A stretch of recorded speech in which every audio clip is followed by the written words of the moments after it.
Olá! Na jornada de aprender inglês, tem uma coisinha que sempre pega: a diferença entre if e whether. As duas parecem significar se, certo? Mas na prática, o uso errado pode criar uma baita confusão. Hoje, a gente vai decifrar esse código de uma vez por todas. A grande pergunta é essa, né? Quando é que a gente usa uma ou outra? Porque apesar de parecerem sinônimos, a escolha errada pode sim alterar completamente o sentido de uma frase. Então vamos entender direitinho quando e por que usar if ou whether.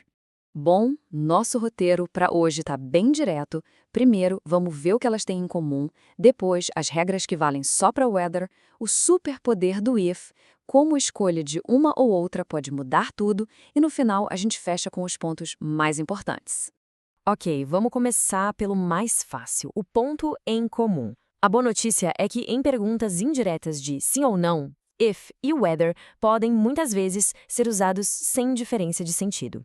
Olhando esses exemplos, o significado é exatamente o mesmo. A diferença aqui é mais de estilo. Sabe, if acaba sendo um pouquinho mais comum, mais informal na fala do dia a dia. Mas, no fim das contas, as duas formas estão corretíssimas para relatar a pergunta.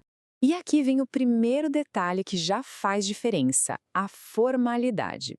Em situações mais sérias, como num e-mail de trabalho ou num texto acadêmico, o whether é a escolha que soa mais precisa, mais polida.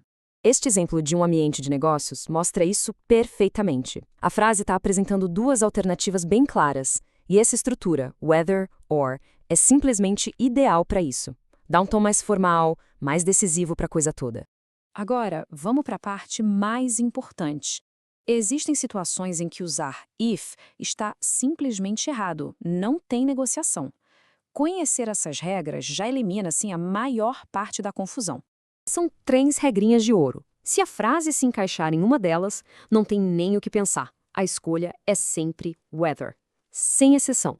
Regra número 1. Whether é obrigatório logo depois de preposições como about, of ou on. A construção about if, por exemplo, ela simplesmente não soa natural em inglês, é estranha.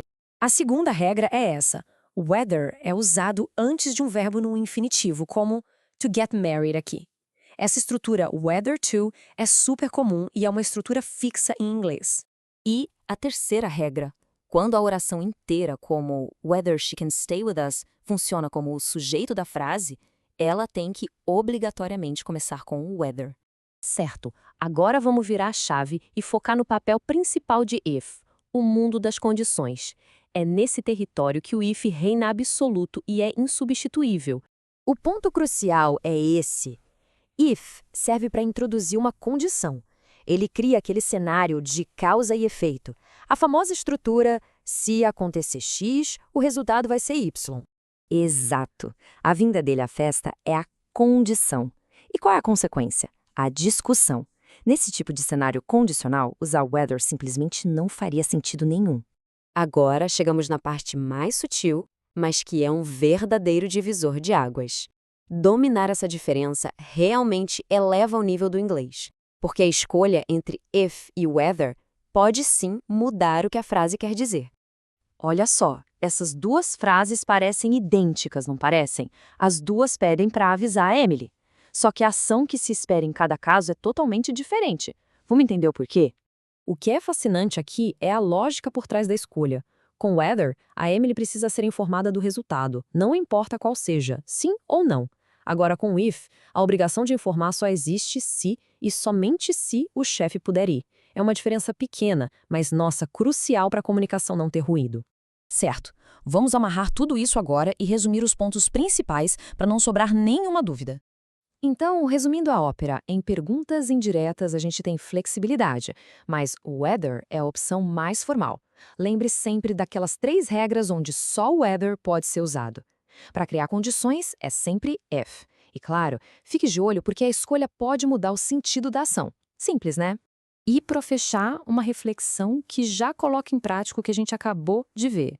A questão aqui que é se a prática levará à perfeição é o sujeito da frase. Por isso usamos whether. Agora é com todo mundo colocar em uso.